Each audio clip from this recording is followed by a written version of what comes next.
What do you think that makes Wes Anderson's work a masterpiece instead of just pictures? Great question. That's a large question.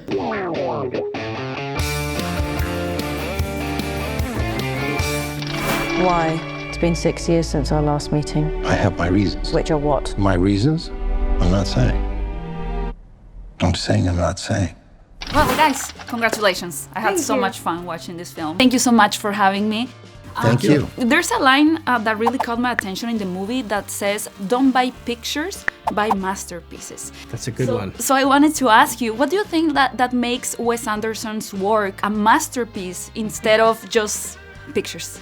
Him.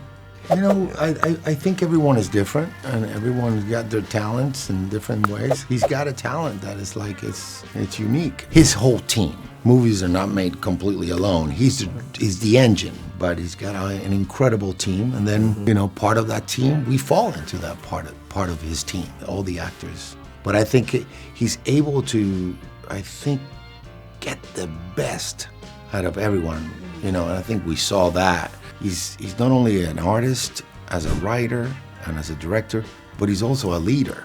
A good curator of people. Also. The other thing, to answer your question, is Wes works he has a lot of freedom. He has a lot of time to work. When you're doing anything, say you're focusing on one piece of the movie, one shot, he will not walk away until it's perfect and spend a lot of time creating something very delicate. It's like a little bubble that can easily burst and it won't have any value at all if it breaks the spell of the movie. You just work on it relentlessly, and then once you feel like you've gotten it, you keep going and then start to play. That energy and that goal creates a suspension on the set, and everybody understands, okay, we have to make something, you know, immaculate.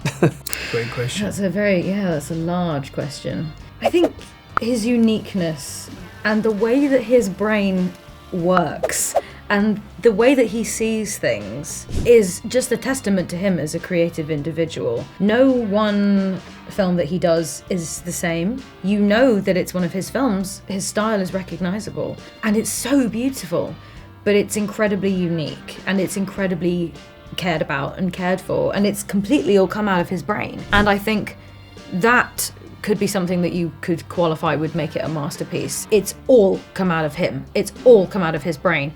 And it all makes sense. It's sort of like working with him. I remember he came in one day and adjusted something in the kitchen and we all looked at it and went, Of course that was meant to be like that. The way that he does it and the way that he tells the story is so clear and so precise. It just makes so much sense. And it's logical. It's just logical to him.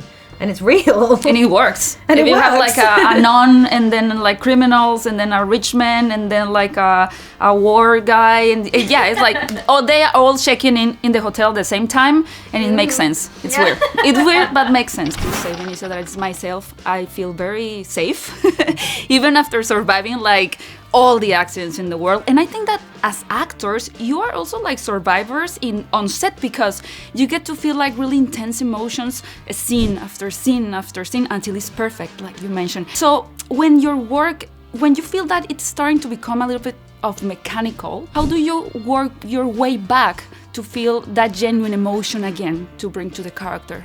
Don't forget to breathe. Yeah. Relax yourself. Relax yourself a little bit, you know, and try, if you can. Breathing is a really good thing, I think, because sometimes you tighten up and you don't breathe.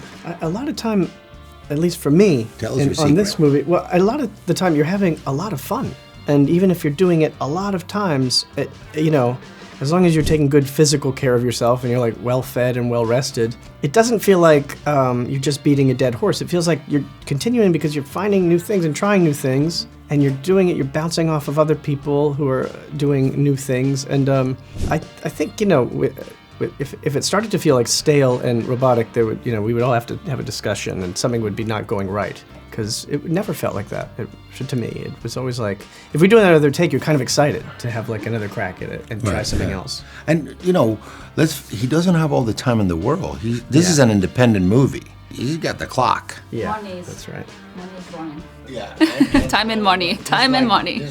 Yeah, time is money, and he's moving it. I never felt like, oh, I'm on 58 take and I can't do it again. I got to open that door again, Yeah. I never really felt like you're that. Like, let's try and get it. Yeah. Try and get it right here. Yeah. So something really funny about the movie is that someone's fate, it's kind of left to a basketball game. Like they decide something really important through a basketball game.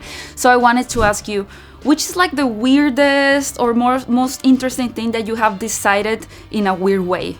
I mean, the flip of a coin. Did you do a coin toss for anything significant? What was it for?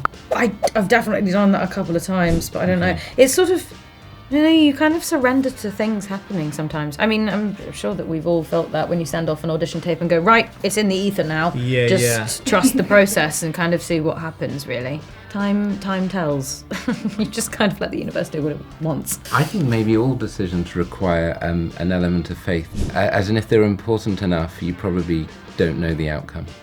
Yeah, you don't know what the right answer is or what's best. So I love about that. the process that you go up to it with. And so maybe there's a logic in it being whether the basketball goes in or not, because probably we can't control this any other way. So why not this way? Well, I have 20 seconds left, so one really quick question. Can you share with me your favorite Wes Anderson film, beside this one, of course? For me, I think that the one that I maybe was not a fan of for a while, and then I just watched again, Life Aquatic. Thought it was just like, I don't know, it's just so interesting. Like, it's like an underdog of one of his films. It's a great... Defoe and Bill Murray. David Bowie. Yeah. I would have to say, if I had a gun to my head, I would say Rushmore, because I probably watched it like 9,000 times when I was 16 years old. It's like in my blood. I was so in love with it. And at one point I said, I can't watch it anymore. It's like, I have to wait like 10 years and then I can enjoy it again. I just know it too well. It's an incredible films, all his films, I mean, really. From Bottle Rocket to Hotel Budapest to Asteroid City, I think, it's really hard, but There's something that feels like a tribute to life, to being alive in the movie, not only in the big gestures like surviving, but also in the small ones, like the love for insects, the unexpected friendships, the family dinners, the grenades, everything. Have you felt this kind of reverence to life or to being alive while you were making this movie? I think so. That's a very good question. Yeah, I think that's something Wes brings to life, and I think it is an outpouring of that. When you ask a question about masterpieces, it seems to be there's a kind of focused attentiveness of actually seeing what is there that ends up necessarily being celebratory, because if you really see something, ends up imbuing it with love. And I think that's why people respond so strongly to his films, that they're so clearly imbued with that care. Yes. It's such a kind of love of the craft, love of the story, which is essentially a love for life, a love for these characters. Yeah. I would describe the working environment as a very loving one, Yeah. As a very familial one. It's beautiful. It's beautiful. I mean, people say sometimes the process of making a film can be awful and the film is good. The process can be good and the film is awful. But I think with Wes, I think the experience for me made it as clear as possible that the process of making something will inevitably make its way into the end product. The two things are so intertwined. And I think that sense of playfulness and, like you were saying, attention to detail that you see on screen, it's really because of the tone that he sets, in the working environment. Yeah. That's lovely. I'm really glad to hear you had fun. The movie is amazing. Thank you so much for having me. Thank you. Suicide pedal. Where's my father? Take this miserable sinner into the comfortable.